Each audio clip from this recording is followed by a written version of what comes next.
You're listening to the Physio Matters podcast in association with rehabmypatient.com. And this is session 84.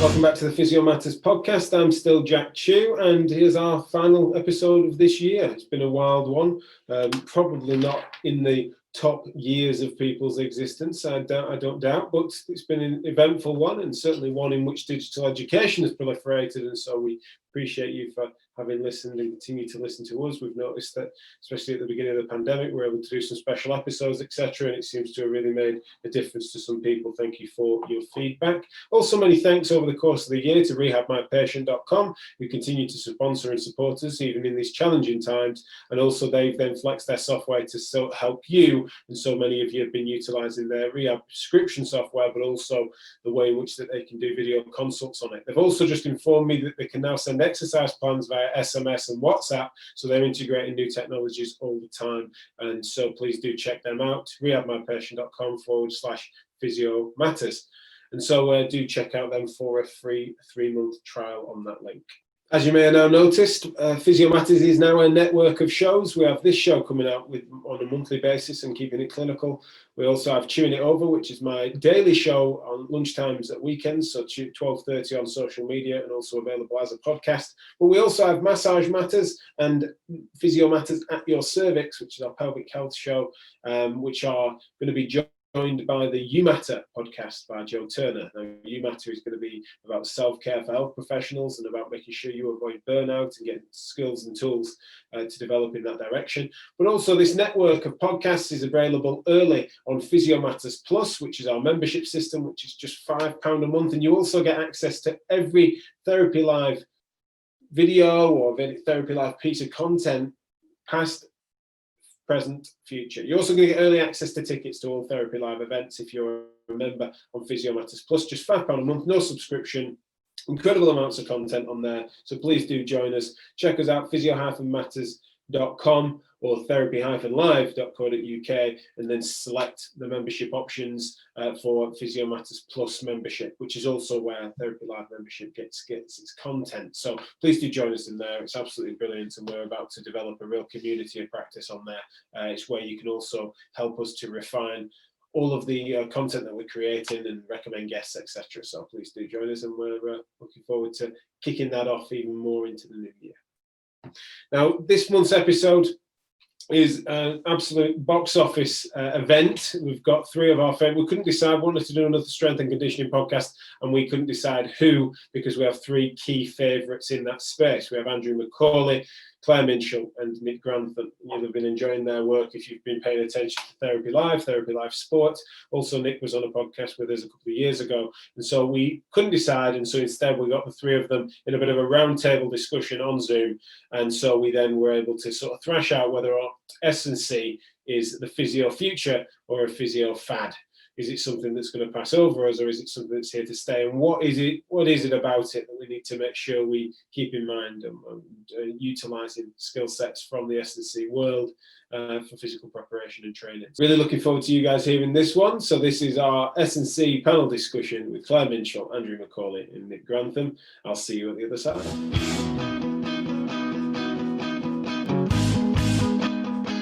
Delighted to be here today for a special Physio Matters podcast on strength and conditioning called Fad or Future, in which we've got 3 esteemed, our favourites in the S&C game, admittedly, Nick Grantham, Andrew McCauley, and Claire Minshull. And so we wanted to record a bit of a roundtable discussion around that, because it's something that has really rose to prominence in recent years and been something that we've seen used well and seen used badly. It's discussed many times on many podcasts from various different body parts. Even when we start talking about policy through MSKR, it often crops up as being something that is seen as central to curricula and a movement past structuralism into a conditioning model of rehabilitation. And so we wanted to ask the experts and sort of try and discuss a little bit about what that can do for progress in healthcare, but also where maybe it could even go awry. We did a podcast on strength and conditioning principles with Nick Grantham many years ago now. I think a few years ago we did, and it was really popular. And so mainly because we got his intro there, as well as some great foundations that we laid. I want to point you in that direction. Go and listen to that if you haven't already, but many of you did in many tens of thousands. And so we're going to leave Nick's intro till last and go to Claire Minshull first. Claire, thanks for coming on the show. Could you tell us a little bit about you and also how you got to this point? Sure. I'll thank you, first of all, for inviting me on with your esteemed guest. So a quick background on me then. It was largely academic, really, to start with. So I started out in sports science and I went straight to a PhD, but all my research had a clinical focus. So whilst I suppose it started out with the elite athlete, and in looking at enhancing performance to start with, it really changed to more along the lines of looking at trying to improve rehabilitation and understanding models of joint stability and injury risk. And I'm actually a neuromuscular physiologist, actually, excuse me, by trade, but a lot of the strength and conditioning principles are translated into that. So I worked in academia for a long while. I set up sports medicine degree programs at Nottingham-Trent University, had my own PhD students, led a few collaborations as well in trauma and orthopedics. And what became more and more apparent the more I came through or progressed throughout my career was the real lack of translation of some common principles, techniques, strategies, almost foundational knowledge that we have in sport performance into MSK rehab. And as I said, as I progressed through my career, it became clearer and clearer. So from going from ACL rehab, I was kind of missing a little bit, but then looking at the effects that you could have on other populations by just introducing a little bit of something like joint replacements or management of osteoarthritis, it was quite astounding. And that's really where my passion is. So translating those concepts into musculoskeletal rehabilitation. So I left academia, left research, set my own company. I'm still research active, so I have a collaboration with the RJAH Orthopedic Hospital in Oswestry. But I really enjoy now being able to translate more widely to practitioners some of the knowledge that I have that might help improve practice, rather than just, although I like speaking at academic conferences and going to academia, it kind of largely stays within academia, and it's the translation bit and the impact that really excites me. So if that makes sense, that's where I am right now. It's music to my ears, certainly. Translation of evidence, that sounds like it right up my street, Claire, absolutely. And it's really fascinating to see you come from technically a non-clinical background. Yep. Unlike our next guest, Andrew McCauley, physio by background. Many of you have heard him from speaking at the Big R's and MSKR events. But Andy, welcome to the podcast, and tell us a little bit about your background, if you would, mate. Yeah, thanks, Jack. And thanks again. Yeah, it's great to be involved with these two who I've respected for a long time, you know. So, yeah, my background, I started I wanted to be a footballer. And so I went to, so I didn't do any schoolwork. And then I ended up not going straight to physio, which is what I kind of wanted to do. So I did sports science and was pleasantly surprised by the content in the sports science degree I did in it's part of Liverpool University in Chester. Because it was involved with sports psychology, sports sociology, which is kind of weird at the time. I was like, what is this? How is this ever going to help me even become a decent therapist? So, but later on, it really comes back in. So sociology, and then big, heavy exercise physiology emphasis. I did my coaching badges there as well, which I think forms the basis of why I've always liked coaching people. So I was like, I did my football coaching badge, UAFB and stuff. But then I was like, I want to go into physio, which I went back to Ireland, did that. And straight away I came to London. I wanted to go to a big teaching hospital and try and, you know, just get a job. I was just happy to get a job, to be honest. I was worn out after 6 years of studying. And I kind of was questioned out as well. I accepted the physio dogma for a while. I'll be perfectly honest. I played ball. I went along with it. Some of it made me irritable, but I kind of was all right with it. I was having a good time in London, which helped. So that was part of it. But I was in a really good hospital. So Dylan Morrissey and Peter Malieres, the likes of those kind of guys were knocking about. And then moved to Cornwall, and I, came down here, and I was doing courses. I actually did the MACP as well, which again was good and bad, depending on which way you want to look at it. I really enjoyed lots of it, but I also had a lot of questions. I started learning, wait a minute, I'm not quite sure about half this stuff. And then I did James Moore's hip and groin course. I thought I knew about the hip. I really don't know anything about the hip when I finished that 2-day course. And his focus on rehab and loading and what muscles actually do and what his background blew me away to so much that I was like, right, I need to get involved in this. So I signed up for a sports medicine master's, specifically in biomechanics, and did my research project in biomechanics. And then I did my, this is where I know I've heard Nick. I used to, Brendan Chaplin, he's a strength and conditioning coach based up in Leeds. And he used to run these 3-day accelerated S&C courses, which were all GB level coaches. And I went on that and was blown away by the coaching environment as well. They're like really, it was really positive vibing. Sometimes you go on physio courses and there is ego in the room. We have some chips on our shoulders, I think, as physios. I'd be happy to hold my hand up to that. But when I was in a coaching environment, it was really because they were like and it was on the uprise. You could see that these guys were really knowledgeable, and I was like, "Oh, this is a place where I want to be." So I dived into more of that, and then I did my CSCS, which is with the NSCA in America, just to get a foundation again. So just the basics, learning the basics as well, because I spent most of my career at the start with learning about pathology and diagnosis, and that's where we get hammered with. I think when you come out of uni, it's learn how to diagnose. And the rehab does get slightly left behind. So did my master's, did that, and then set up my private practice 5 years ago, which mainly focuses on people who do sport or have fitness goals. So I see all types of people, but generally I have longer appointments, and I tend to focus in on that part of the population. And then half my time I spend as a hip, shoulder, and knee ESP in the NHS, which is nice balance between the two, because I get to do that. And then I run a 2-day course for physios, which is called Unraveling S&C, because it's not really your hard up S&C course. It's more about kind of how you can integrate the principles of it, how you can use that with patients, with patient case studies, implementing how the coaching side of thing is something that we're missing in physio, and that's done really well in that world when I've been in it, and how you can actually incorporate that in managing patients better. And then finally, just when I set up my private practice, because you have to learn about business and marketing, there was so much crossover, not only in S&C, but in business and marketing. I thought, this is perfect for physio. This is stuff to understand people better. So not selling, but just understanding people better and developing relationships. That makes your business thrive, and it makes actually relationships with patients thrive, and hopefully adherence thrive, or commitment is certainly to exercise. So that's brilliant.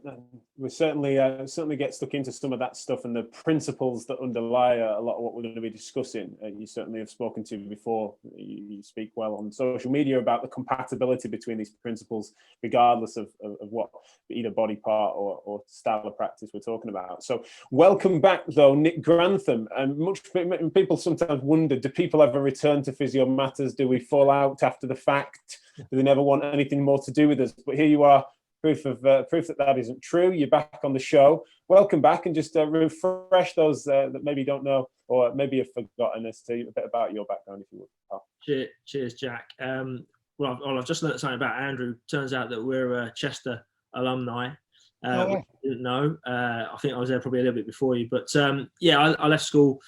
I left school at 16. Went into financial services. Was terrible at that, and then went to Chester. It was a college then, to study sports science and exercise and nutrition science. So I graduated out there as a sports scientist. And my first role was working at Lee Shaw Sports Injury and Human Performance Centre. And that was really where I first came across physiotherapy and trying to integrate that into sports science and performance. And at the time they ran the PFA's rehab scheme. So we had lots of professional football players coming in. And the sport that I was working with in particular was gymnastics. So you learn a lot about injuries very quickly in gymnastics because everything is broken. I then moved over to England Netball, worked with some great practitioners there before going to the English Institute of Sport. And I think that's where I got my real sort of that interdisciplinary team, working alongside medics, physios, soft tissue therapists, S&C coaches, sports scientists, like everybody involved in performance sport in one building. So that was a great learning curve for me.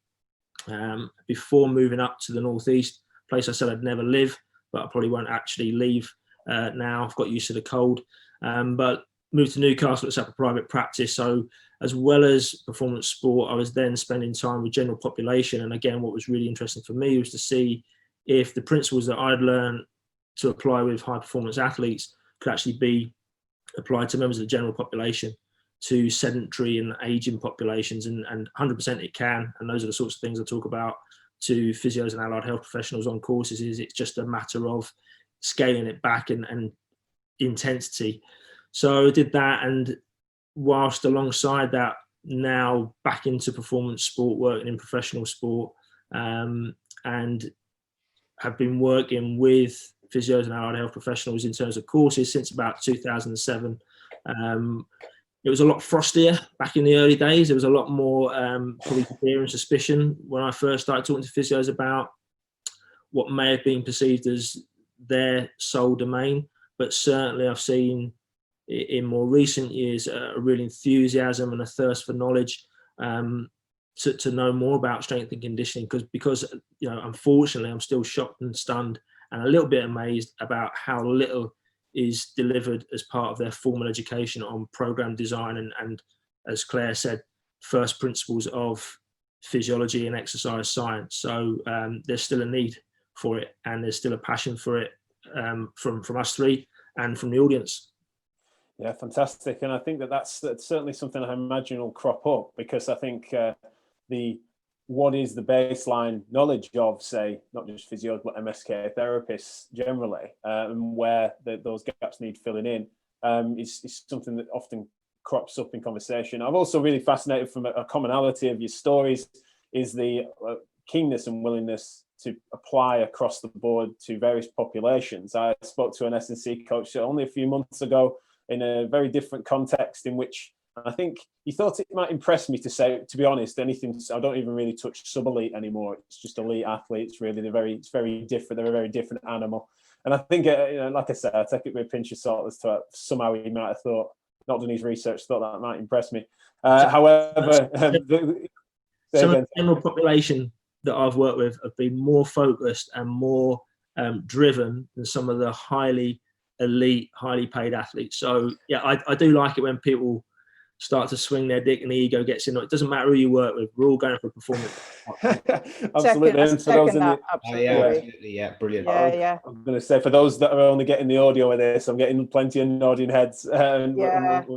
It's great to hear. I definitely want to get to that, because the application of principles is exactly what's made me such a fan of your three's work. But before we do, Andy, I'm going to come to you first on this one, because you are the physio amongst it, and I doubt that the four of us give much of a monkeys about what flavour of certificates on people's walls, and you guys and the audience have heard me talk about that far too much. But just for the sake of going to that first as the one with that particular badge, but it's been seen, though, in S&C as it's broken through in some circles to be the next big thing, and therefore to some a panacea that if only we could just find that perfect load threshold, etc., and people start to then change the lingo and think that this is much like we've had before. We've thought that various different things were going to be the fix. It was going to sort everything out. I wondered if you could sort of give your take on that, as well as lay out what you feel is the actual role for S&C in rehab and where it fits within a therapy model. Okay, I'll do my best on that. I think it's important from a physio side of things. We have a tough, it's a 3-year degree, and we got to squish in quite a lot in that 3 years. You've got to have a bit of psychology, nutrition, and all the other things that go along with being a physio, especially diagnosis and pathology, which it's tough, and it's really the pressure is on from the beginning. But and I think when I qualified, certainly there was a lot of dogma, and I was happy to accept it was comfortable. I was just like, tell me what to do. I was just barely breathing in the first 2 years. I could just about find the toilet.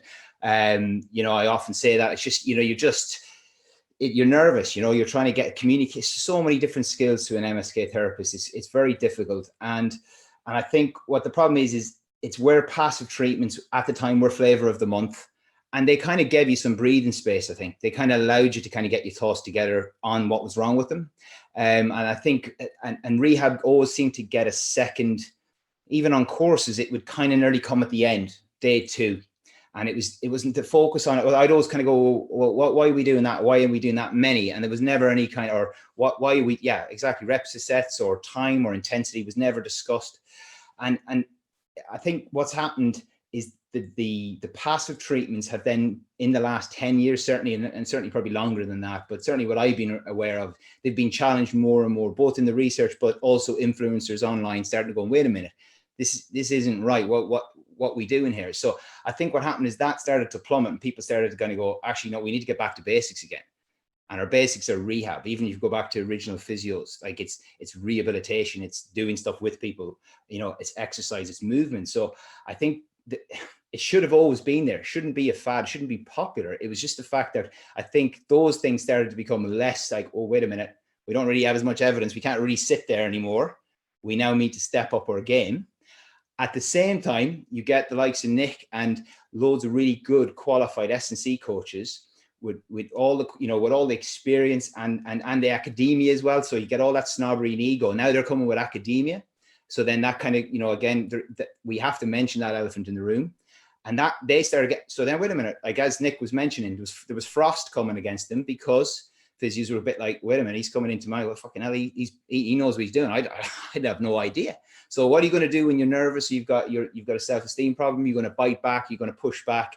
And I think that happened. So there's a perfect storm of that happening. And then people started kind of going, all right, well, what do we have to do here? So I think that's why it's become popular. I think the other reason why it's become popular for physios as well is because they're coming through the door now in the NHS. It's not just athletes. Strength training has become more popular in the general population for things like fat loss and in general.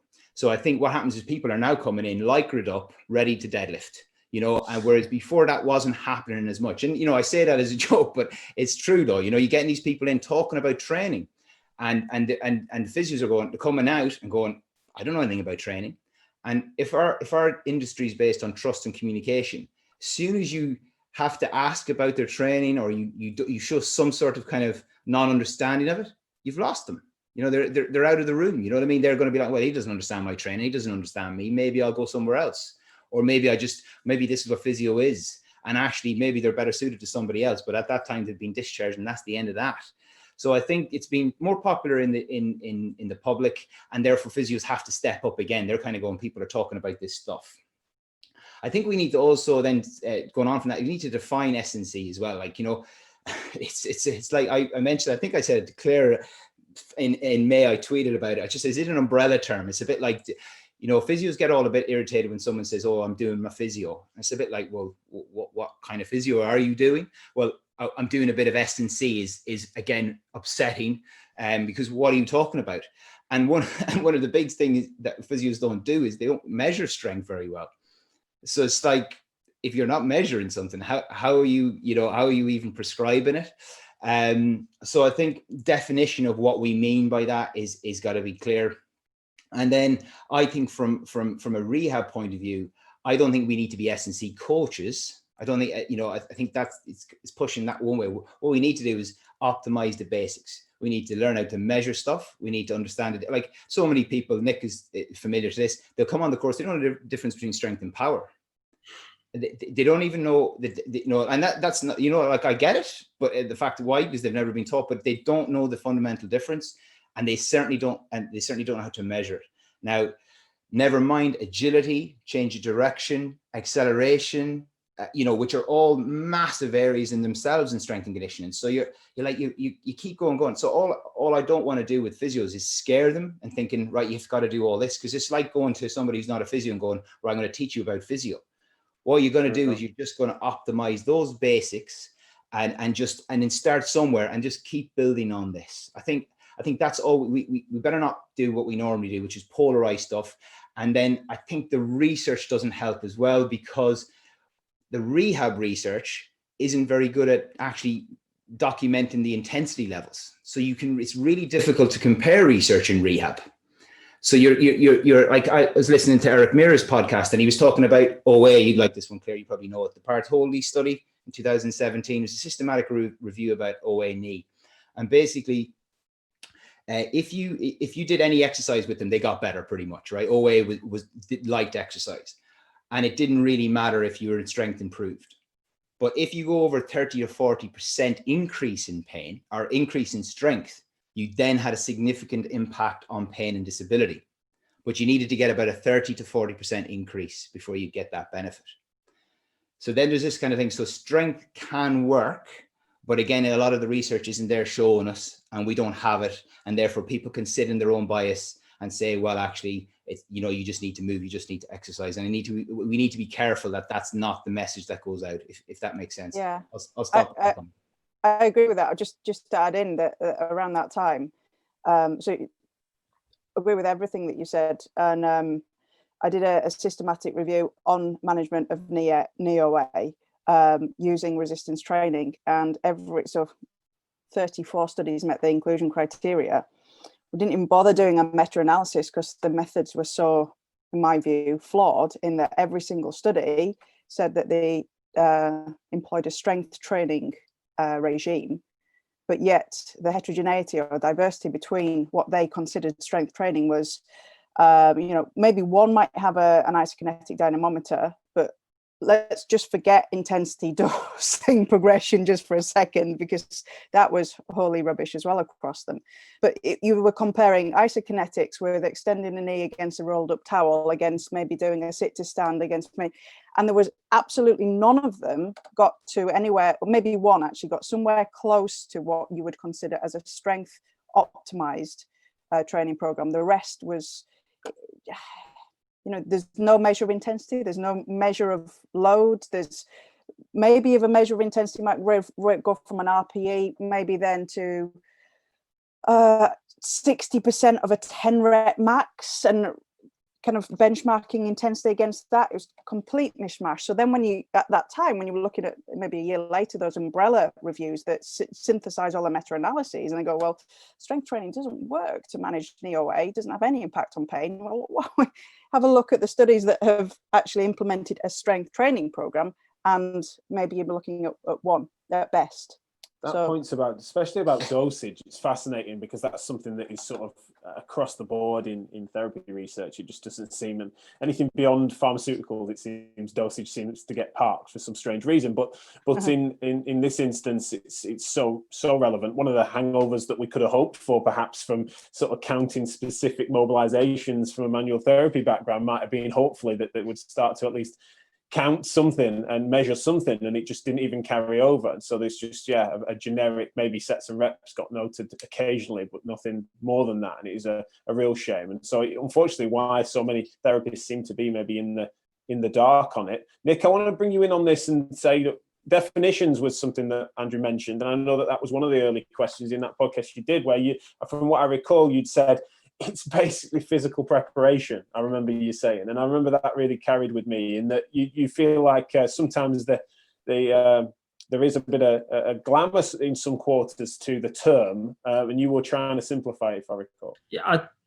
just think over the years, everyone's kind of compartmentalized themselves into silos, and you attach your profession and you attach what it is you actually do. And at the end of the day, so people ask me what's the best injury prevention or injury rehabilitation. It's just training.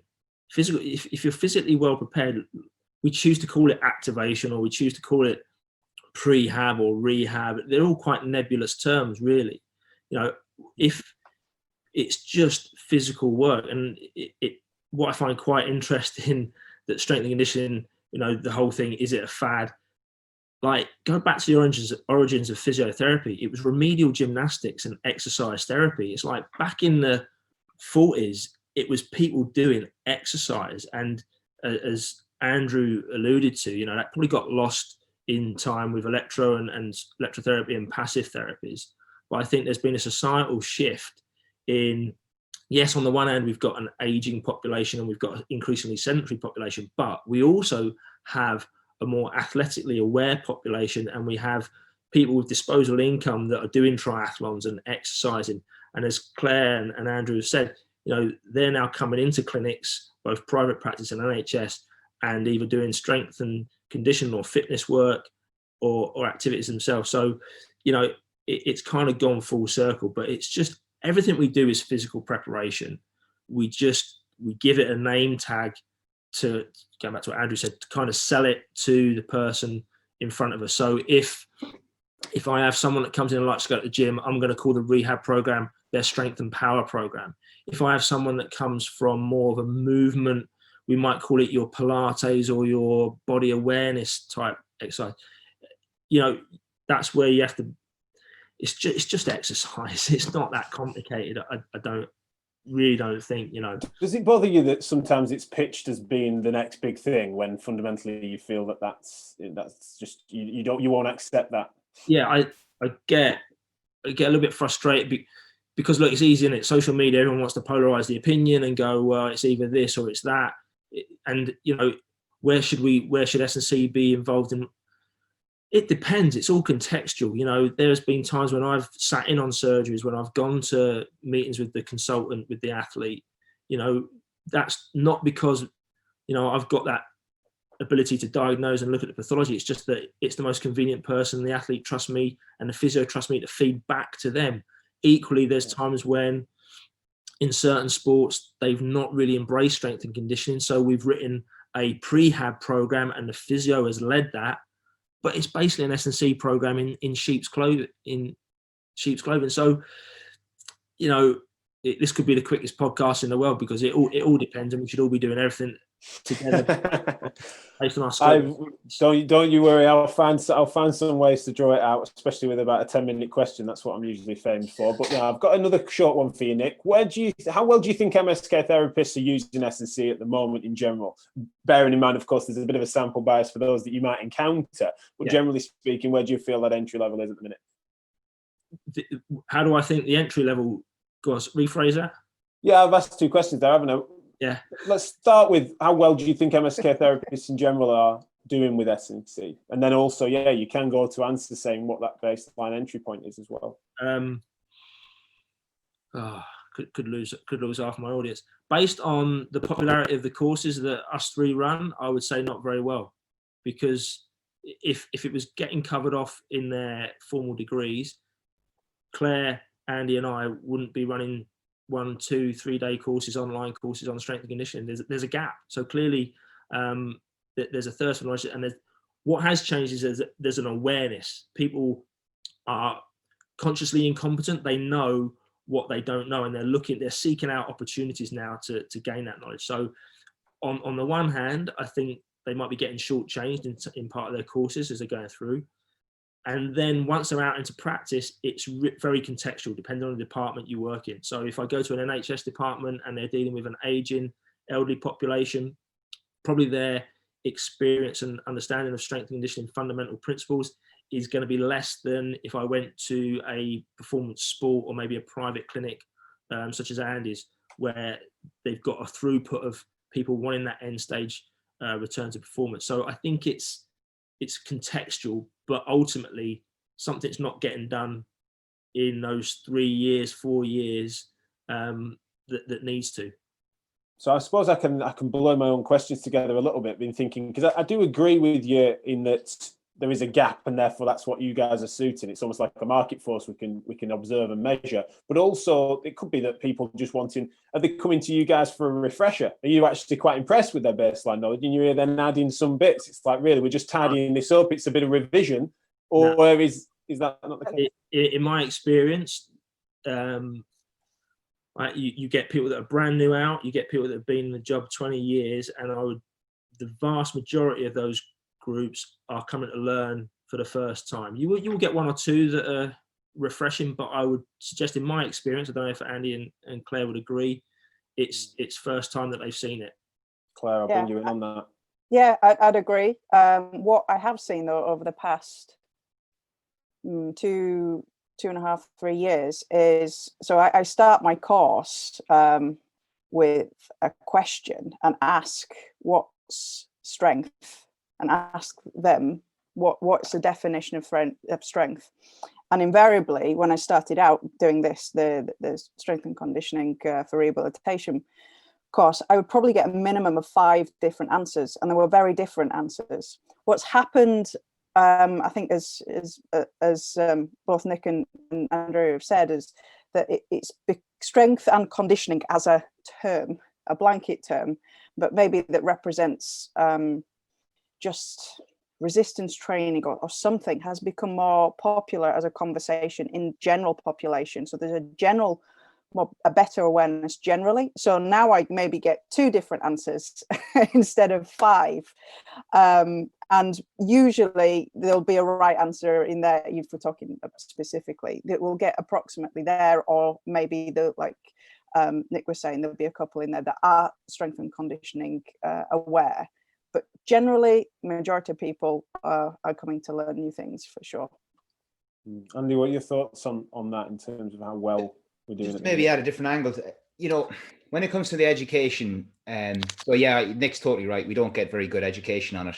And I think even if we did, which I think we definitely need to improve, I think, and there's debates about how we would improve that and how we'd bring it in, but certainly our education isn't there. But then we go out on placement and we get taught by physios who also have just done what everyone else has done. So it's a monkey see, monkey do job, like, and you're 90% sure going to get that inherited by somebody you probably respect from a diagnosis, pathology, and have experience. As I said, if you put yourself in the shoes of when you start off, you're nervous, you don't know nothing, and you can gain respect from people who know these things and do it with ease. And you're struggling really hard. So you inherit a comfort zone. I think it's passed on. And then that comfort zone then can kind of, it depends on what kind of person you are. So you can kind of sit with that. And we know, as I said, for some of the research, you can make people better by just getting them moving. And if you work in the NHS, people turn up. You don't need to, if you work in private practice, it's a different ballgame. And if you work in private practice without insurance, it's definitely a different ballgame. So I've kind of said 3 things there. But if you're in the NHS, patients turn up, and you see them, and they'll either get better or they won't get better, you still get paid. And if you do some movement with them, we know that can work. So on average, you're going to probably get someone better. And then there's pressures on time. So how long do you keep them there? And how long do you follow them up? And do they come back in a different route to somebody else via ESP route or back into physio departments? I've been in my department for 10 years. I've seen the same faces a few times, so for the same injuries. So it's kind of like, yeah. I think the problem is you get this handed down and then the comfort zones that people sit in, and then they don't revisit it because they're fearful of it. And I think S&C has this kind of like, we're trying to say, look, it's basics and it's just physiology and training, and that's what it is. But there's a fear out there that it's for gym monkeys, it's for sport. And wait a minute, I've seen, let's just take, I always say this on my course, like a static quad. I said, it's not rocket science. I said, but the intensity that people give a static quad is like just this wet fit. I always say it, they come in, they go, I'm doing my exercise. And you can't see this, obviously, it's a podcast, but it's a wet fish quad kind of contraction. And then they're trying to stand up and walk. And I'm like going, make them do it. Like, create tension, coach them that this is okay. That's the coaching element of S&C. It's like going, you're all right here. The intensity is good. Feel that it's going to come. And you see them making a face, and then they do it, and then they get up, and a lot of the times it's just like, oh, that feels better. You've given them that feeling of it's an uncomfortable sensation strength if you've never done it before. So we need to coach physios that, like, even at that level, even Fred and Deirdre at 78 years of age, like, it's all right. You've got to coach them at that point, and intensity and tension comes in there. And I think just without going down too much about S&C, because I think that term itself has now become a kind of buzzword, or it's become possibly where people polarize and think, oh, that's for other people, it's not for me. And that's what we've got to be careful about. And hopefully this podcast will help, is that we don't scare people away. As Nick was saying, it's training. It's not, we don't have to get too complex here, but we just need to do a bit better. Don't know if that's a rant, but anyway.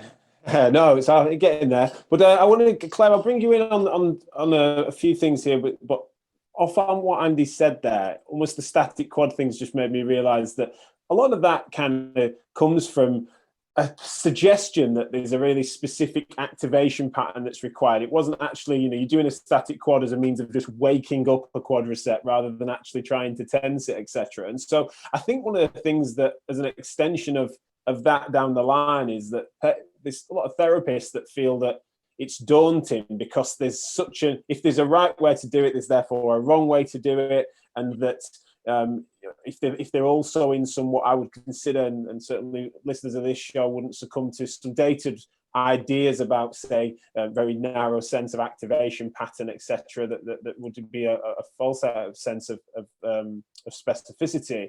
I just wondered whether that fear of doing things wrong is something that, is there any legitimacy to it? Is there anything in safety grounds that you feel it's got a high bar to entry? Of course, and I completely get that, and I get the hesitancy as well. You know, you ultimately you don't want to do harm to people, and if you're lacking in confidence and that person comes in pain, then, you know, I can really understand how, and feel it, you know, myself when I see people with pain. You don't want to make that pain worse. You want to make that pain better, ideally.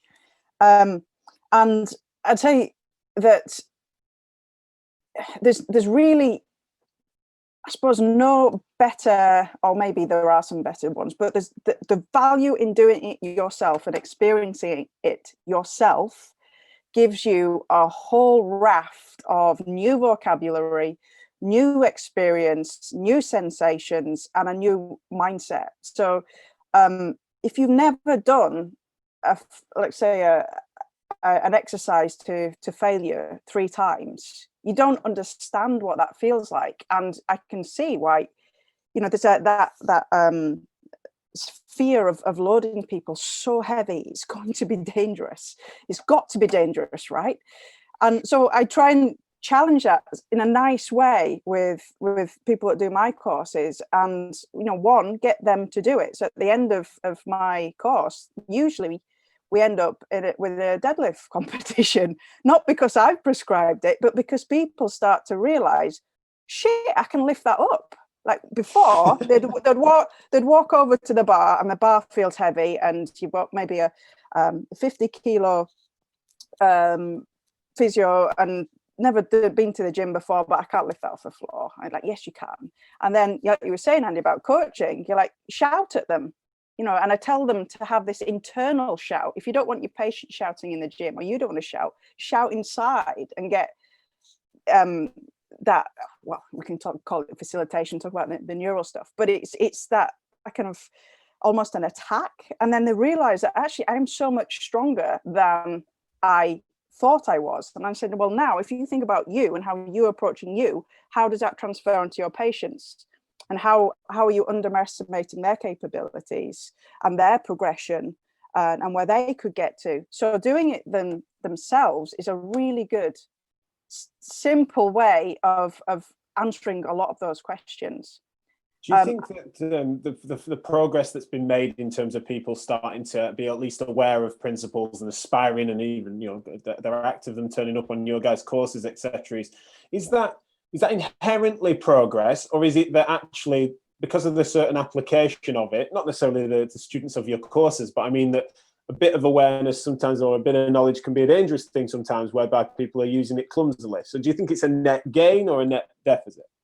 Well, I think just go to where what was spoken about before early on, when you know, you've got to cram a shed load of stuff into a degree, and that's just really challenging. But somewhere along the line, somewhere is being taught 3 sets of 10.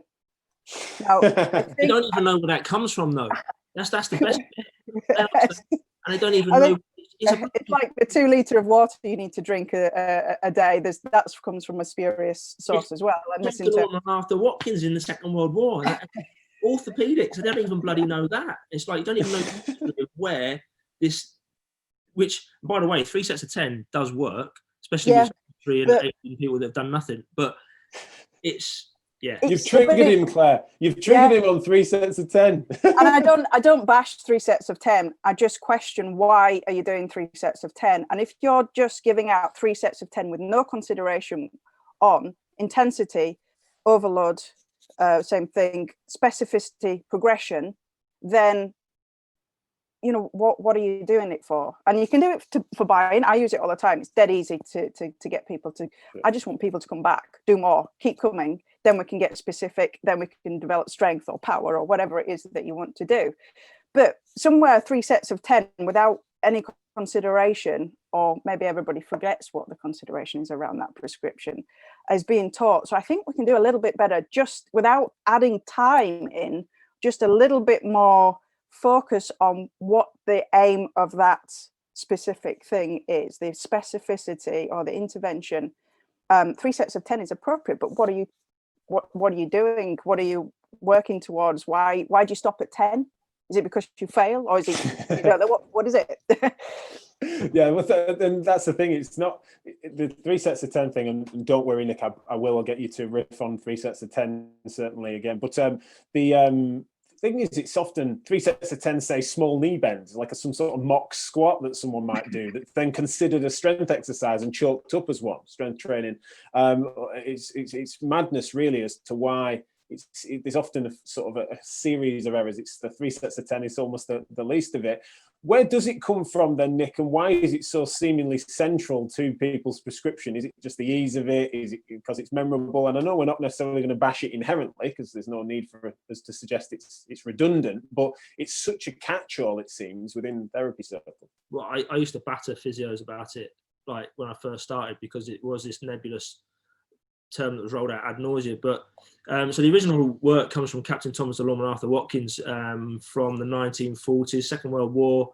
Military personnel were obviously at the front line getting injured. There weren't many David Lloyd gyms in the Second World War, so where they could keep up their fitness. So, you know, either through disuse or injury, they were shipped back to the US. And Captain Thomas DeLorme had been quite a sickly child himself and got himself into good shape doing strength training. He was a bit of a specimen. There's some photos of him doing double bicep poses. And he just felt that actually, if this worked for me when I was deconditioned, maybe this is a protocol we could use. And like all good research, finger in the air, we'll go with 3 sets of 10. And him and his colleague, Arthur Watkins, came up with the 3 sets of 10 progressive resistance exercise. And this is the bit that's been forgotten. Their protocol said first set of 10 at 50% your rep max, second set of 10 at 75% of your rep max, third set of 10 at 100% of your rep max. So that means that when you do your 3rd set and your 10th rep, you're done. You can't do another repetition. So it's highly effective. What they found was using multiple sets, multiple reps, moderate to heavy loads, gain strength. And I think the reason it was beneficial was because that sits right in the middle of your hypertrophy sort of rep range. So if you imagine a soldier's come back deconditioned with an injury, associated atrophy, the first thing that you do is put some muscle mass on. And we know that there's a link between increased cross-sectional area and the potential to be stronger. So I think that's probably why it works. And that's probably why it's lasted so long, because if you've got a deconditioned individual who's been sedentary, little bit of a piece of string hanging out their shorts that looks like a leg, if you just do 3 sets of 10 and they've been doing nothing else, that will be enough of a stimulus to give them some strength gains.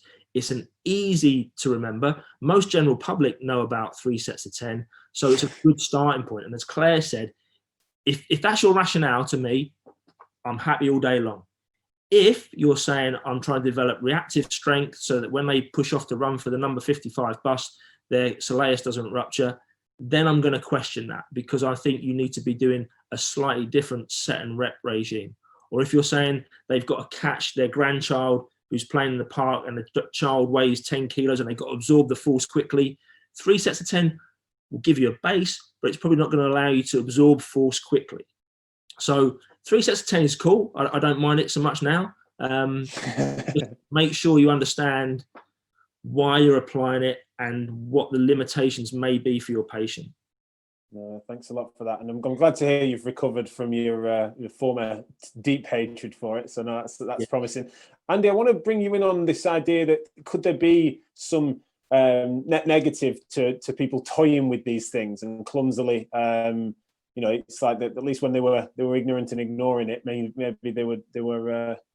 Maybe there was some benefit to that. Do you think it's just a net positive that any awareness is good awareness? Or have you seen areas in therapy whereby it's kind of been nodded to, lip service?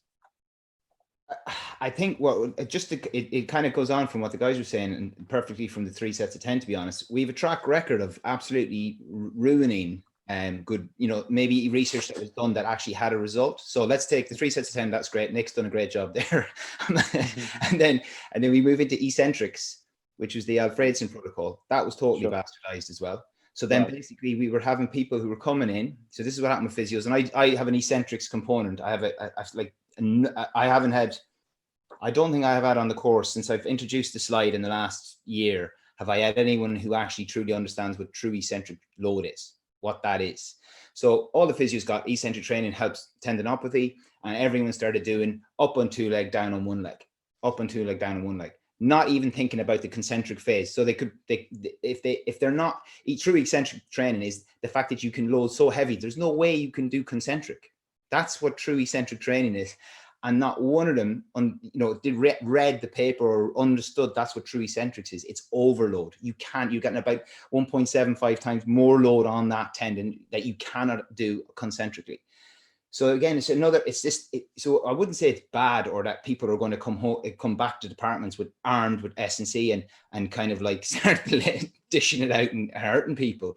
I think they're just going to hopefully not misunderstand again and then pass it on to the next group of physios. That's our problem. We're passing on poor information. We've done it before and we're going to do it again. So I think it's where Uzo, who's talked massively on this, about online, about having rehabilitators, having better, more experienced rehabilitators in our physio world, as opposed to just diagnosticians, because that's who should be overseeing that rehab side. Because from my experience, what happens is your problem patients tend to be diagnosis driven. What's wrong with them and what do we need to do with them from a diagnosis point of view?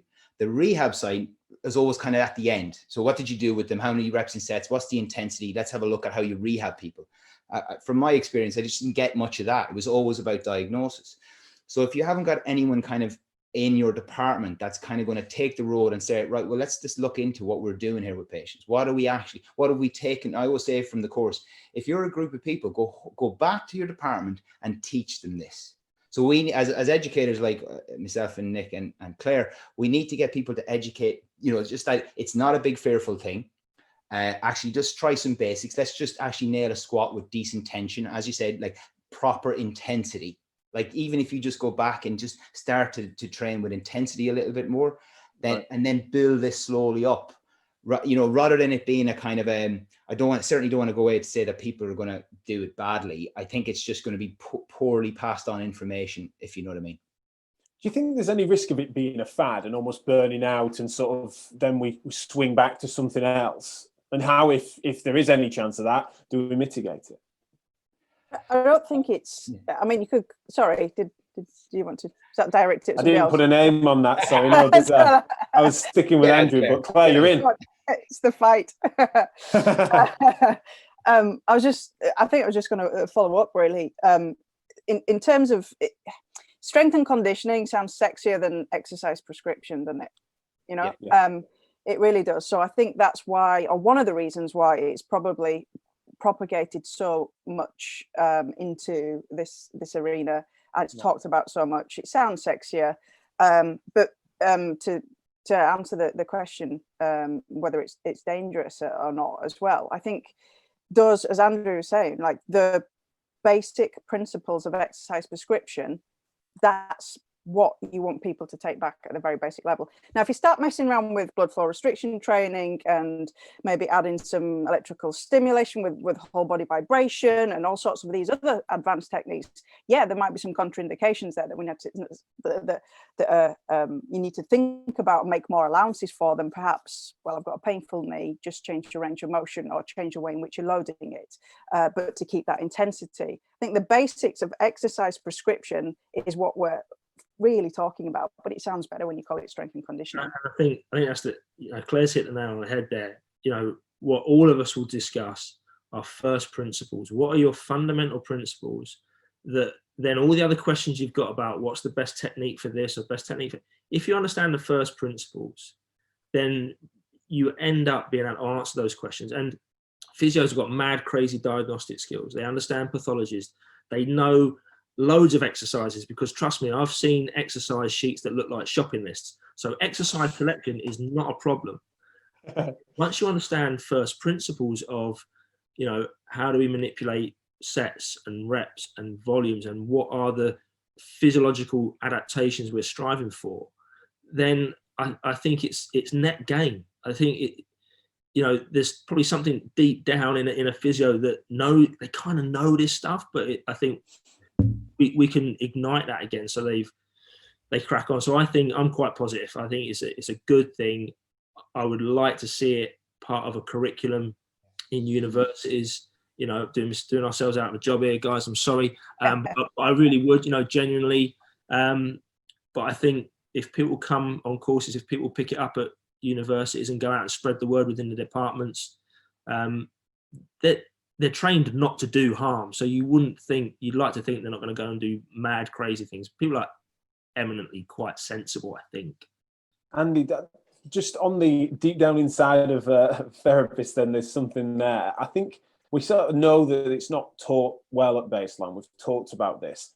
However, there is something even when it comes to, say, walking elderly patients to the end of a bed under safe parameters with the assistance of a couple of people and a walking aid and things, that fundamentally at the heart of sort of overload of a sort. You know, it's that idea of challenging and rehabilitating someone's functional ability.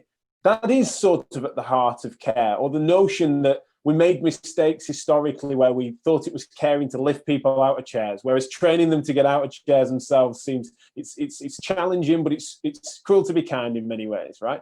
There is something at the heart of MSK care therapy, physiotherapy, that does seem to comply with these principles, that makes it compatible. I mean, at least I'm admitting my opinion on that. Do you think there's something there that makes it sort of palatable if presented that way? Or is it a new skill that actually struggles to overlap well with people's sort of sense of professional character? Okay, I hope I've understood this right. I think I also mentioned, it's like pain is a bit, we're fundamentally, people come to us because they're in pain. So we're very, you know, we're not pain averse, but we certainly don't want to stir it up. Claire mentioned it. We don't want to make them worse. And that's where sometimes when people don't have that basic principles and the knowledge of what we're trying to achieve, because I use an example of, I'll get somebody who comes in with a hip replacement or a hip operation who struggles with a limp. And on the course, I'll say, you know what works really well for these patients often is putting a kettlebell in their hand, in the same hand, creating a lot of tension, and they walk better. Now everyone kind of goes like, so I'm putting a weight in somebody's hand that's limping in, and they walk better, right? Now, God knows why that helps, but it's you know, there'll be a debate on why that happens. But my confidence is like, that person's coming in, they're saying they get pain in the hip, and I'm by just kind of going, well, let's just see, his strength part of that is by creating some tension in the body going to help pain. Now, you need that kind of confidence with the background knowledge of why that might help. But I think people get a bit scared that they're going to make things worse by increasing intensity in exercise. Like, for example, another example of what physios do as well is I'll ask them who deadlifts on the course. Now, there's generally going to be a couple of hands, just deadlift and the reason for it is because they all put up their hands for squat, but there's only a couple who will say they'll deadlift for, and then often some of them will do it themselves in training, but not with their patients. So I'm saying, okay, so what are physios famous for? Weak glutes and weak core. All right. That's just without measurement, by the way. So just to add that in. So they don't know, but they're just going to say that's what happens. You know, that's a really common thing that comes through my door. The physio said I had a weak glutes. So they haven't measured you, but they've said that. And yet they won't do a deadlift. They won't teach the patient. I'm like, well, why does this happen? And without fail, people will come up with the reasons, well, certain patients need it and some patients don't need it. And I'm like, I think that's rubbish. I think we're a hangover from back pain. Well, where are we going to make back pain worse? Or we're going to give them back pain through an exercise we don't understand. So again, it's kind of coming back to this. We deal with pain a lot of the time. And physios need to kind of just make sure that strength isn't this kind of thing that's going to always make someone worse. This intensity is going to make people worse. I've probably lost my train of thought now, but what I was just trying to bring out is that we need to coach physios that this is, you know, you don't have to be so worried about this kind of thing, and question why they are worried about it in the first place. It's more coherent than my question, so don't worry about it, Andy. It's fine. Well, Nick, go on, mate. What are you saying? You've got to push to protect. That's one of the key things. Is you know, recognizing that ultimately healthcare professionals probably are quite protective, and S&C coaches are probably a little bit more aggressive, and probably what the two need to do is meet somewhere in the middle. But ultimately, you know, our bodies are capable of far more than we give it sort of credit for. It's kind of society and tradition that says that old people can't do things, but you know, that's not the case.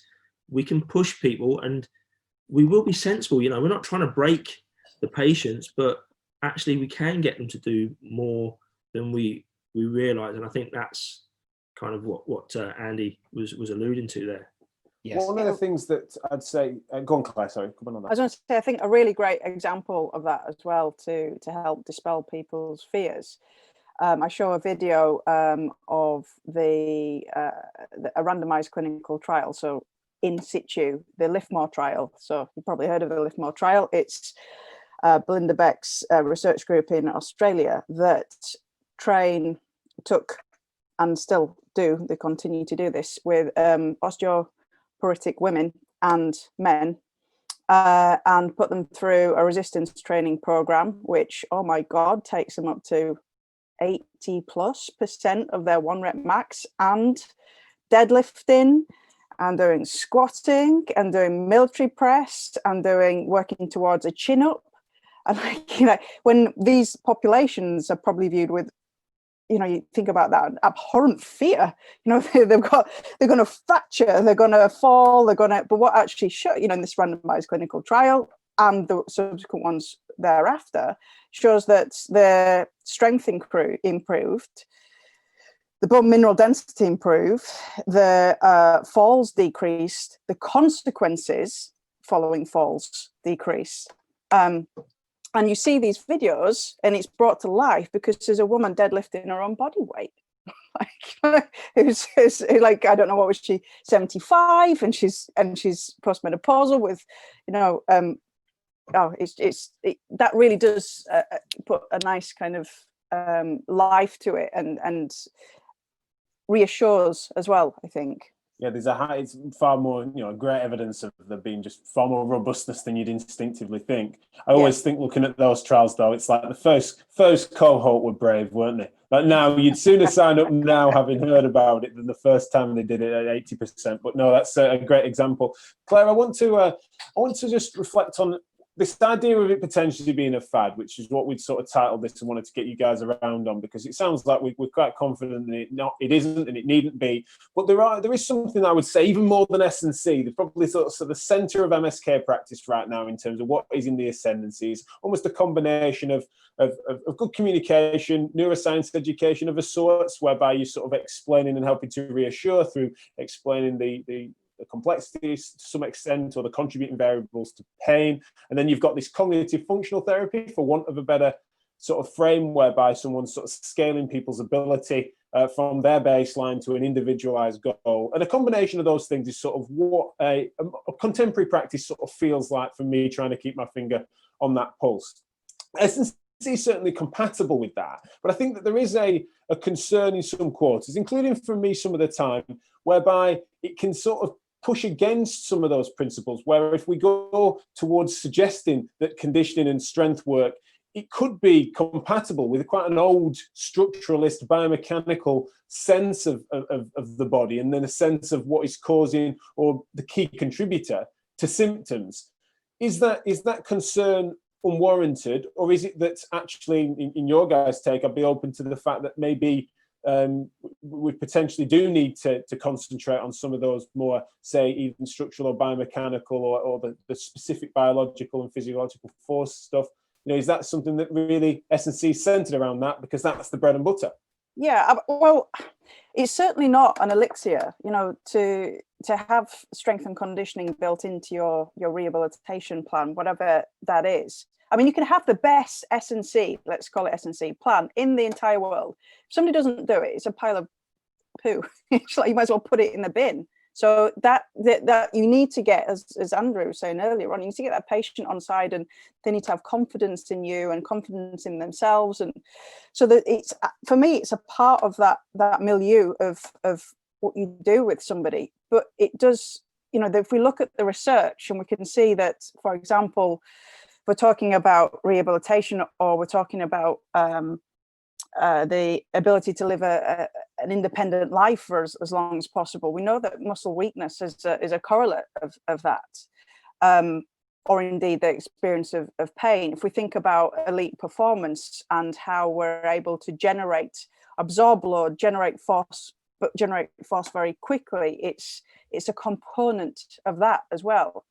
So it's not, if I've understood you correctly, and I may not have done, I don't think we should, and I'm not advocating that strength and conditioning is the answer to everything, but it's a part of that. And if you think in your clinical decision-making process that person needs to become more resilient, more robust, or faster, or stronger, whatever it is, you have to pay attention to the principles of exercise prescription design, and maybe even periodization, to make sure that what you're doing is most efficacious.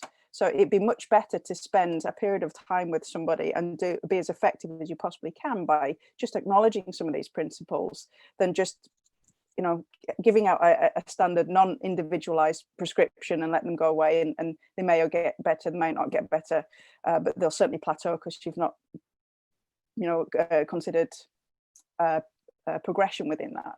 Right. I don't know if that answers the question. Yeah, no, it goes some way to. Between the three of you, certainly get there. But I know it was a bit of a funny one. Nick, you wanted to come in on that? Yeah. So look, strength and conditioning coaches in the early days obsessed with force production.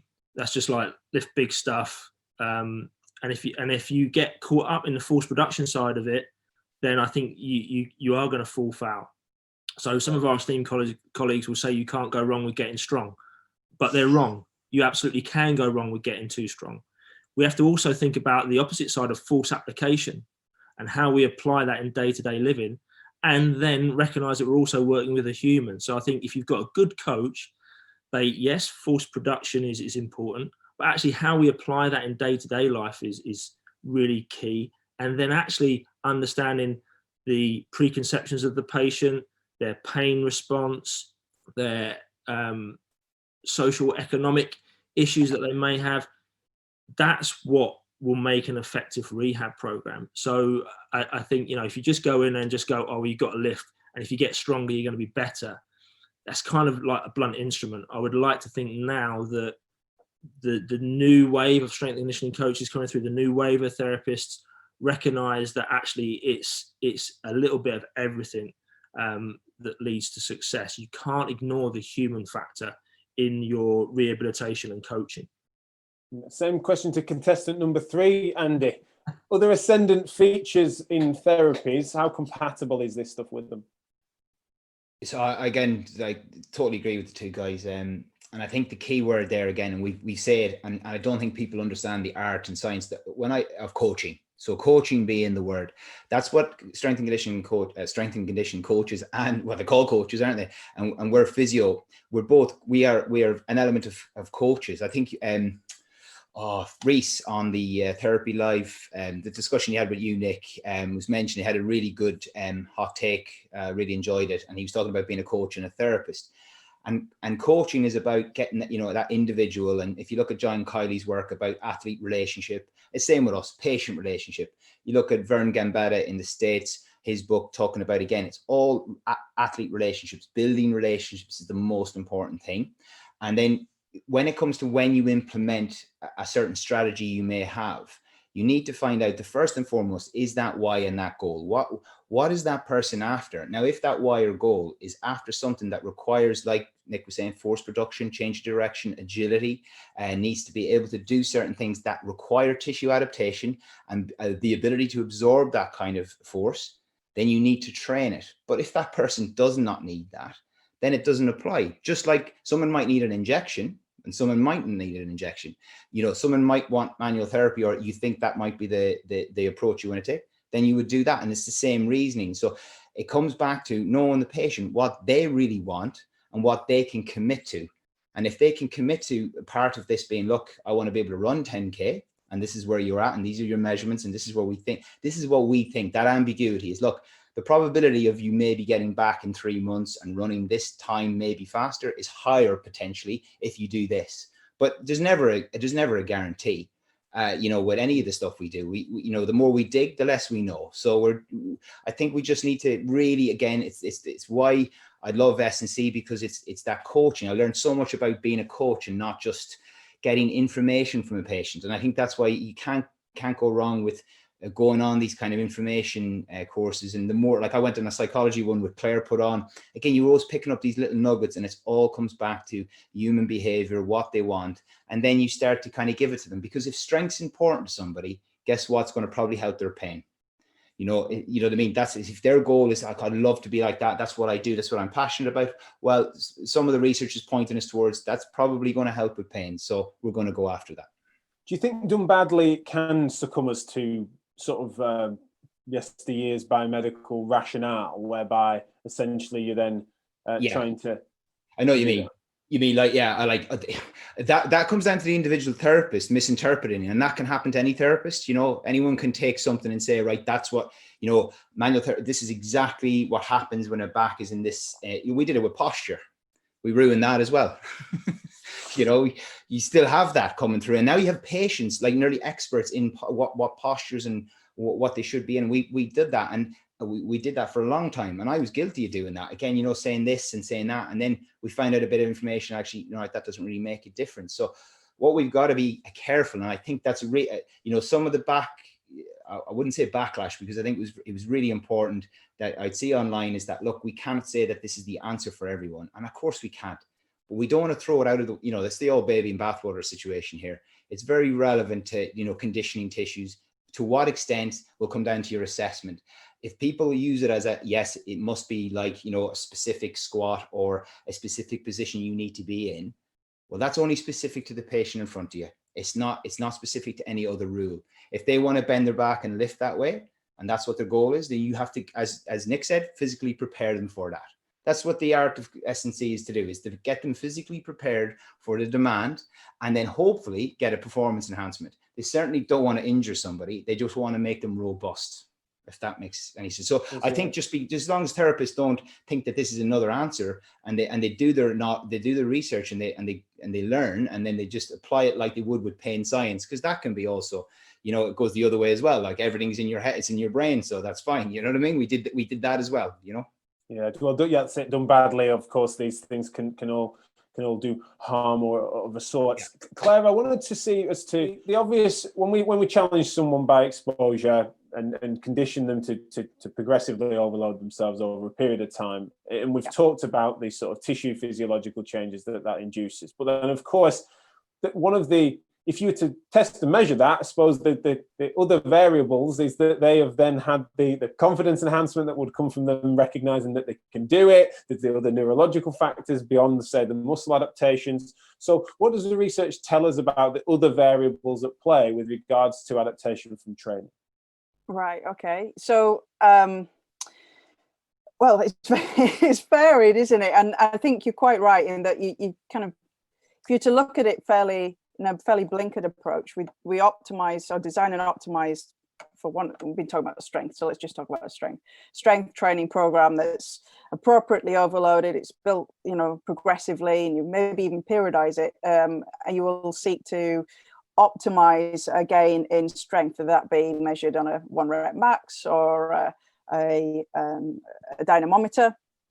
But as we've been saying all along, it's the context within which that's prescribed and what it's prescribed for. So as I was saying earlier, we've got research that shows that there's a link between muscle weakness and sensation of pain, or experience of pain, should we say, in osteoarthritic knees. So those being stronger or measured stronger experience less pain. and this is particularly correlational, not causational, but in those prospective studies that are now coming out, it shows that actually muscle weakness can be a predictor of dependency in later life. So your ability to live an independent life without assistance is impaired, or certainly there's a predictive capability of muscle weakness within that. And then there's the all-cause mortality as well. So again, looking at those big studies that look at muscle weakness and causes of death, then muscle weakness being a correlate of all-cause mortality. So it can get quite morbid, really. But then, you know, if you've thinking about function and confidence, as was mentioned before. So I run an OA knee program, and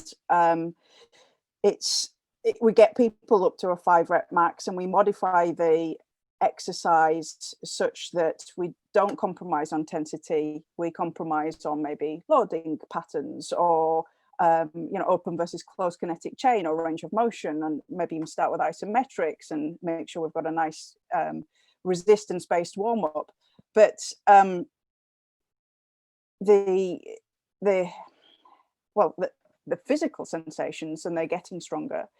The pain sensation comes down quite dramatically, but also their confidence improved as well, such that when they walk into a gym environment, as I said at the beginning, I don't really care what they do in the first session or the second, and it might even be the third. Just keep coming back, establishing a new pattern of behavior and making exercise or structured exercise a part of their normal life.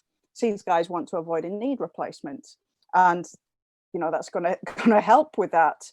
But then at the end of the 12-week program, often a lot of them would attempt a deadlift. Now, I'm not talking about a 3 or 5 rep max deadlift, but I'm talking about picking something off the floor that when they walked into a gym environment, that would be the most horrific thing that could ever be asked of them, and they'd probably never come back. But it's that self-efficacy as well that's developed as well. So dependent upon who it is and the context, as we were saying at the beginning, it can be far-reaching. No, that's great. Can I add to that? Yeah, is that right, Jack? Please do. I think it's what kind of an important factor is, and I mentioned it a lot. It's like fat loss is a big one, right? Fat loss is a real big emotional driver for people, and why they may do say like HIIT training or circuit training or whatever it might be during the week, right? And that's where we're seeing an uprise in that in physio. They're coming in, and you'll often get in problem patient sessions with myself. The physio come to me and they'll go, they're not doing what I'm asking them to do. You know, I've tried to modify, I've tried to reduce load here, I've tried to keep them doing that, but they just keep coming back and they just keep doing their class. And it kind of comes down to, so we've got this problem where they won't commit to the rehab program because of the fear of gaining weight. So they still prefer to do their beasting or whatever, or that high intensity, and be a sweaty mess after their 2 sessions a week, rather than doing your piddly rehab exercises. And I'll say piddly because sometimes it doesn't make them feel like they're making any kind of progress. Now I'm subgrouping these people, so I'm not saying this is for everyone. But what I mean is that's a problem from the mindset of that patient coming in who won't adhere to rehab, is not actually progressing on their fat loss regime. That's the other thing. They're not actually losing any weight. They're just going through the motions to satisfy nearly like ticking a box that I've gone and done my training, so now I can smash my curry and my bubbles at the weekend and do whatever I need to do. But I'm not going to stop doing that, because if I stop doing that, I might put on a load of weight. There's a fundamental fear there. And the physios come in and saying, I said, so this is a mindset problem that's then leading to potential things like obesity and diabetes and stuff like this. This is a subgroup of people, and that goes on. So I think it's not like strength training is the panacea in those patients, but it's their way into becoming having a healthier life. And unless you speak their language, and unless you can say, look, I get it, I get your HIIT class, but what we got to do is we got to design a rehab program that looks a little bit like that makes them work hard and makes them actually feel like they've gone through a workout. Whereas often rehab doesn't do that. And then you've lost that patient. It doesn't matter. Their goal, their why, their want is, I want to lose fat loss. And what you're giving me, despite they're in pain, so often pain isn't relevant here. They're more after that. They're more after what that why. And I think what happens is then we need to use that, obviously, and speak their language through that and design rehab programs that might allow that patient to kind of, you know what, actually, I will stop doing that class and I will actually do my rehab. So it becomes a mindset thing. And I think that's where S&C, again, can add to your knowledge of that, being able to help these patients, which down the road potentially are on a way to other comorbidities. So again, I don't know if it's just to add on to the other side. It's kind of, you asked about like other effects of rather than just tissue loading themselves. Yeah. It's changing behavior that they actually want, and you're kind of give it to them through a rehab kind of, a rehab kind of environment, if you like.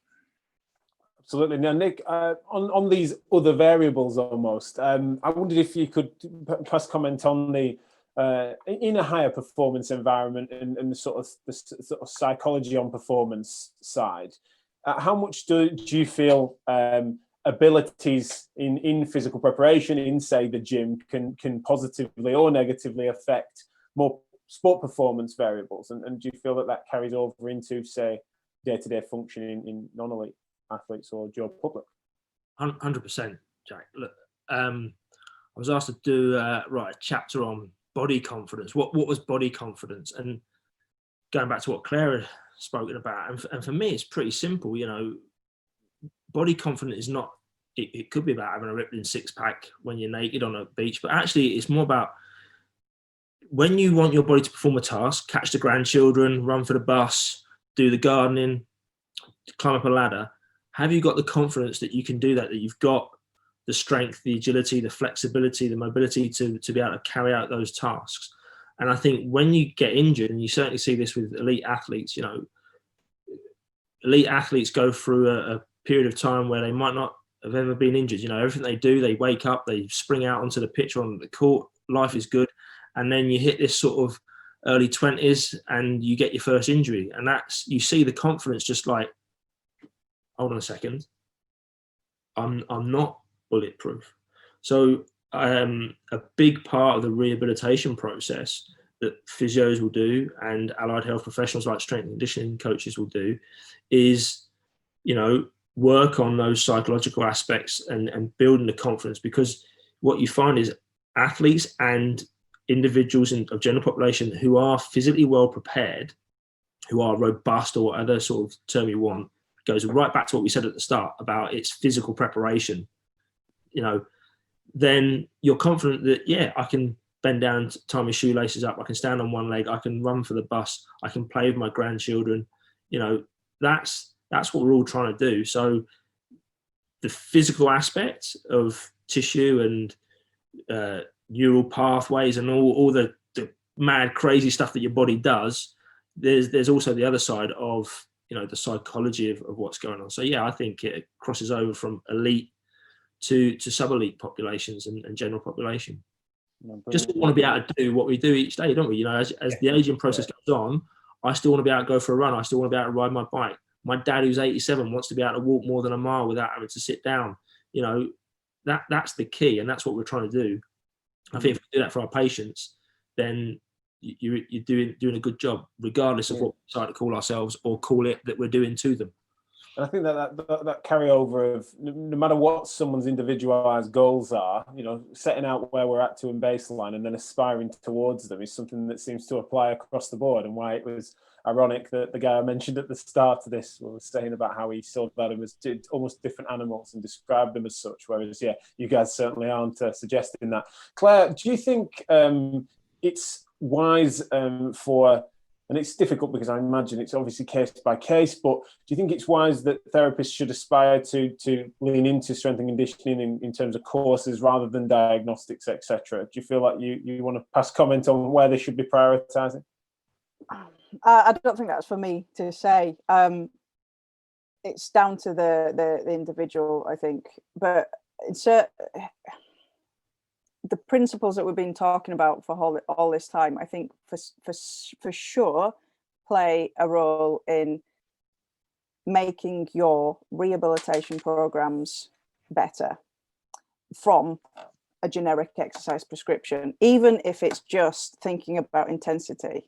And then you can go one step further about progression, and then you can think and specificity, understand what you're trying to do. So, I wouldn't dare tell somebody what to do, as in that you shouldn't be doing this, you should be doing this. But I would present to them the scenario and the opportunity that if you already spend X amount of time doing rehab with somebody, would it not be better, do you think, or how would you feel if that time spent gave you better outcomes, or your patients better outcomes? Or indeed, you could cut down the amount of time you spend with patients because what you're doing is more effective and it's having a bigger impact in a smaller period of time. So I wouldn't, I never tell people what they can and can't do, but I certainly think that is a potential win for them, and it's something, and for everybody. I mean, physios have got the hardest job. Any therapists have got the hardest job going, because it's not like you're working in a gym environment where most people generally are meant to be healthy, fit, or the people present with pain, they present with stories, they present with barriers and restrictions and peculiar motivations and demotivations, and they look at you to get them better, and probably sometimes better than they were before, or unrealistic expectations.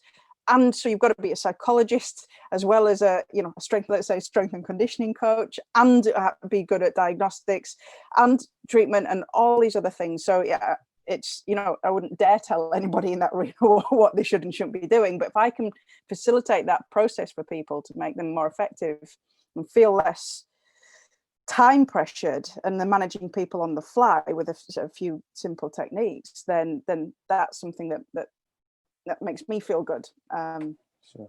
No, that's brilliant. Yeah. Andy, you're still a awkward question, I know, but you are a physio, and when it comes to sort of what I'm saying is at the heart of it, priorities when it comes to when people are selecting their CPD. What's your take on that? Yeah, I think it's a great question, and the reason why is, I'd always, I think Claire's great. That is never telling anyone, but I think it's just creating an environment for them. Sometimes you need to be passionate about. Like, I love this crack. I'm not going to lie. Like Claire mentioned about doing it and feeling it. Like, I enjoyed it. I would listen to the most. You have to have a passion for stuff. Some people have a passion for different elements of the therapy. So start with that, right? People come on the course and they expect in 2 days to kind of get it all and then go away, and then on Monday, and then it's a fart in the wind because they don't put anything into place. They just get saturated with loads of info they've never heard before in a certain way that they may not have even, heard half of it or even 10% of it. So you have to have a passion for whatever you're going to get into, and then after that, if you're certain passionate, you're going to more likely develop good habits then when you're learning about something you like, and then that might open another door to something else you might like. And then you got to do a really a gaps analysis. Where am I weakest? And then you got to find out then, right? So yeah, right, okay, it's not, I don't have necessarily a passion for it, but I do need to up my game here. So again, that could be diagnosis still. You still could be early on, you're still really struggling with stuff like that. That's your problem. And you might have a rehab background. But again, if rehab is that keeps knocking on the door and it keeps showing your face, but I tell you what, healthy balance, if you're going to divvy out your CPD in the year, it's probably good that if you look at it and it's 90% diagnosis based or, pathology based, maybe it's a good shift that most of the time if you're a normal physio, you will be doing diagnosis, but you also should be doing a lot of rehab. So your learning should be in line with your goals to be a better therapist. So I think people need to kind of look at gaps and then just be careful of egos. Everyone gets hijacked by their own ego, and it will allow them to stay in their own cognitive bias or cognitive dissonance. So just have honest conversations and find mentors who will kind of help you kind of develop that focus. So I think rehab is, yes, it should be there, but I think it's a balance, and start with your passion before you decide on anything, in my opinion. Brilliant. Nick, I wonder if you had anything to add on that?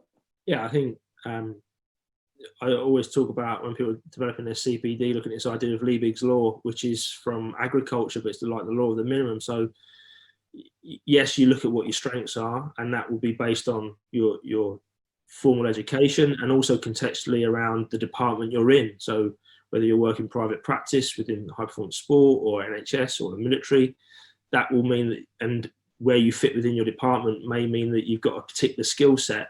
But it's Liebig's law, you're only as good as that weak strut.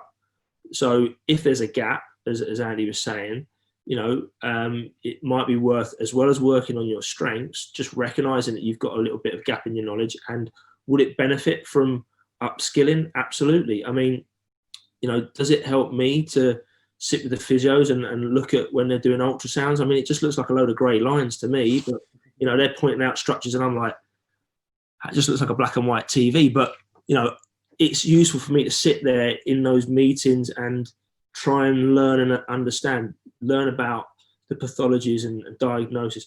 I'm not going to be a physio. I'm not going to be going in there and wiggling things around and saying, oh, I think that's a grade 2 there and this is where we're going to start. But does it help me understand their language? Absolutely. And that's the same for any therapist.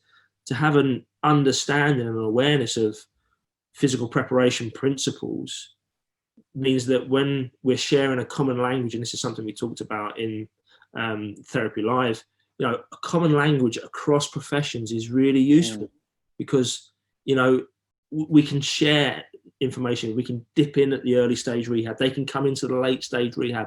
It's a good thing. So yeah, I think if you recognize there's a gap, then it would make sense to try and plug it.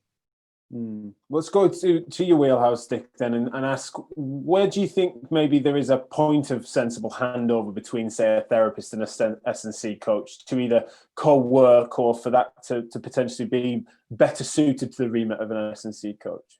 Is that me? Yeah. Yeah. Well, I think I put I like Taken, the film Taken with Liam Neeson, with his line about we've all got a particular skill set and I'm going to come and sort it out.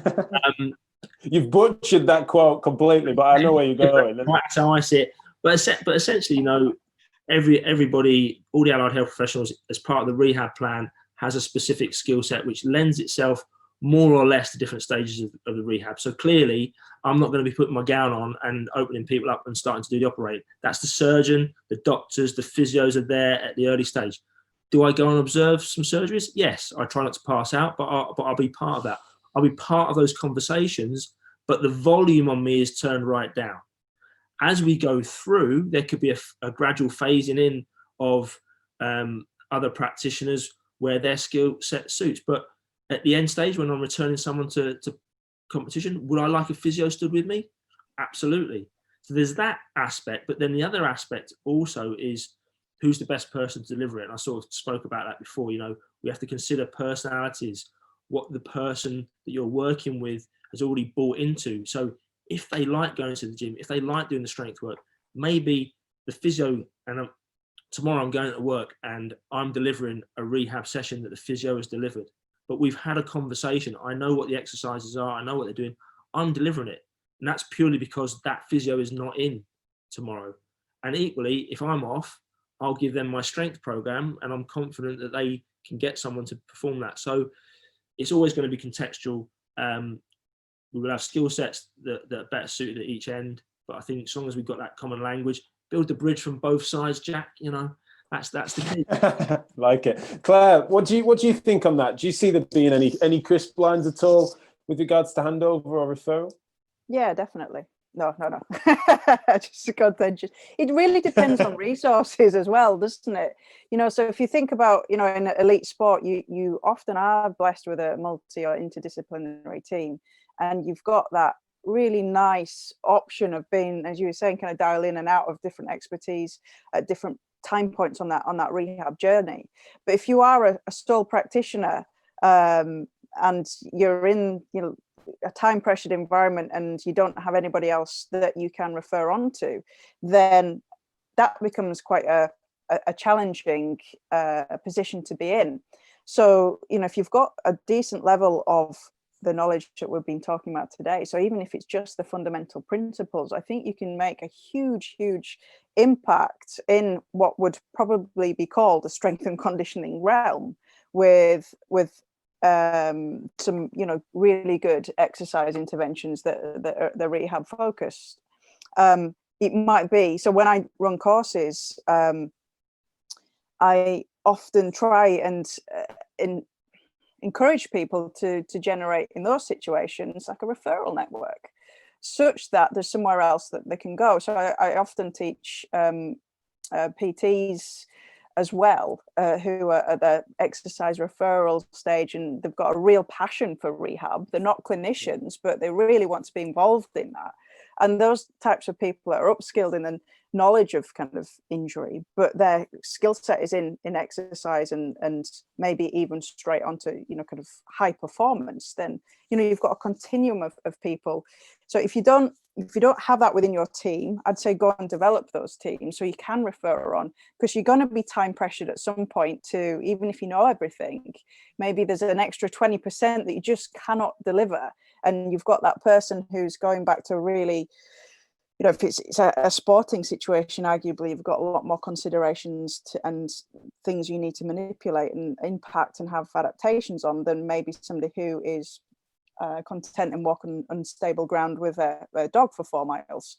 Sure. So you might need extra input, and if you haven't got it, then try and develop those referral networks such that you can refer on when you feel like you individually are either kind of reached that limit, or indeed you haven't got the time or resource. Yeah, brilliant. And your thoughts on that, Andy? Yeah, I divided into 2 things. I divided into the NHS role that I have, which unfortunately we have no access to anything. Or, you know, no, that's a joke. But we have no access to strength and conditioning coaches or counsellors or, you know, psych support that often we need. So as in the NHS, so what I did myself personally is I got put in charge. I set up a special interest group called a sports medicine group, and basically we just meet, and then I got like a load of my colleagues, or a lot of my friends really, who I developed in private practice, which was about 6 or 7 different S&C coaches. Some were powerlifting biased, some were more youth development, some were kind of your classic personal trainer. And then I just put them all in a CrossFit box with a bunch of about 50 therapists, including an orthopedic surgeon. How I got that in there, I don't know, but he came, he was buzzing about it. And we just used this network. So as in the NHS, yeah, it's difficult sometimes to have that network, but there's other ways to develop and other ways to kind of say to patients, who's your local guys? I actually know this guy, and you can take your rehab there. You know, these guys are good enough. And when I say guys, I mean women obviously as well. So, you know, you sometimes can signpost within the NHS, which is trickier. From a private practice, I totally agree with Claire in the fact that you build in this network. And I have that. I know there are coaches who are dealing with youth athletes, so I know how to send them there. And we have that great relationship where when they get injured athletes, they send them to me, private practice. So there's no stealing or there's none of this crap that I think happens. You know, physios are afraid that they're going to take them away. Well, as Nick perfectly said, he's not going to go and do, you know, diagnosis stuff on them. He'll need help there at one stage. And it's a symbiotic relationship. We both, you know, people are going to get broken, and then people will need to be fixed and need to be pushed. So that, you know, and I think Reese mentioned on the Therapy Live as well, it's that confidence of where you're at and where you want to be and what your network is and who you can speak to. That's what it's all about. And I think physio, sometimes if you're in the NHS, you can feel like, oh, there's nothing there. I haven't got any support. So you can go out and find it. You know, go and make it and make communication, get people to come in and do talks. And, you know, that's definitely available. And I've done it myself. And I think finally, just with, as well as developing a network, and I think psychology is a big one actually as well. Whatever about S&C, I think people need to develop that outside. But the language, like Nick was saying, if you do these courses, you can actually speak his language or Claire's language, and it's so much fun. It's so much better. You get that cooperation. And they understand your little bit, and I think that's I cannot see how that wouldn't be a good thing. Do you know what I mean? And I don't know why we shouldn't encourage that more, both in private practice or the NHS. Yeah, that shared. Yeah, the smoother the communication, the betterment for everyone, including especially the patient. So we are out of time, guys. It's been absolutely brilliant chat. We really enjoyed it, and it's certainly I've learned a lot as ever. Really appreciate all your time, and I want to make sure that you indicate to the audience any final thoughts you have, as well as where they can find out more about you, be that social media and websites, etc. We'll go in the order in which we started. Claire? Well, thanks again for letting me be a contributor to this. I think we had a really nice discussion and some points of difference, but some really good points where we agree on as well. So thank you for letting me being involved. So to catch up with me, I'll be really happy to answer any of your questions. I'm on Twitter at Claire_Minshull. And also my website is getbacktosport.com. although it's a sport in the title, I think many of you realize that it's not just sport focused. So you can sign up for a free 14-page strength and conditioning guide on there. I also run, as we alluded to, courses too. So I run an online strength and conditioning course for therapists, and I've just launched an academy as well. So that'll be going again in March, which is a monthly S&C focused program for therapists. So if you've got any questions, please do, find me on Twitter. I'm also on Instagram at Get Back to Sport, and that's my website. So I'd be delighted to be in touch with you. Brilliant. Thank you very much, Claire. And Andrew? Yeah, so my 2-day course is both online and an attend course, and I run that out of both HDPN, which is the Health Development and Performance Network, and NCORE. They provide the course advertising, and then on there there will be chances of webinars and also mentorships from myself as well at some stage next year. From the point of view of Twitter and stuff, it's at McCauley Andrew. And then like Facebook and Instagram is all at Pro Care Sports Medicine. And then obviously I'm with the guys on Therapy Learning as well. So there's a couple of things on there, and Therapy Live as well. I've done a talk on that. So yeah, and then just I suppose, yeah, thanks to the guys. It's been really great. I love the two guys' his work, and I've always followed him for a long time. So it's been a privilege, and same to you, Jack. I think communication, relationships is key. I said, don't be afraid of S&C. I think just kind of start to explore a little bit, and it's not a fad. It seems to be the key conclusion there, certainly. Nick, your final thoughts and some signposting from you, if you would, mate. Yeah, just again, reiterate, thanks for inviting us on. Great conversations, and hopefully they'll continue year on year. Ultimately, we're all chasing the same thing. We're all looking at physical preparation towards a performance outcome for the patient, to get them from being injured to being back doing what they want to be doing at full capacity. So regardless of what we decide to call ourselves or the intervention that we call it, we're all trying to physically prepare that patient. So yeah, we're all in it together. Twitter at Coach Nick G. I'm not on there that much these days. I like Instagram. It's a much nicer place to live. So it's Nick Grantham _coach. And then if you want to check out my website, it's nickgrantham.com, where you can access online courses, and I'm looking forward to, at some point in 2021, getting back to live courses. Oh, so yes. Absolutely. I mean, of all the sort of educators that I know, I can imagine that you guys are chomping at the bit to get back in gyms and handling some steel once again. And, Online's fine, but live is way better. I bet. Absolutely. No, that's brilliant. Well, thanks so much, guys. Really appreciate it. And as ever, it's great for you sharing your expertise. And as you've said, it certainly seems like the future rather than a fad, and your voices are incredibly vital for us to move these things forward sensibly and maturely. So I really appreciate your time. Thanks, Jack. Thank you. Thanks, Mark.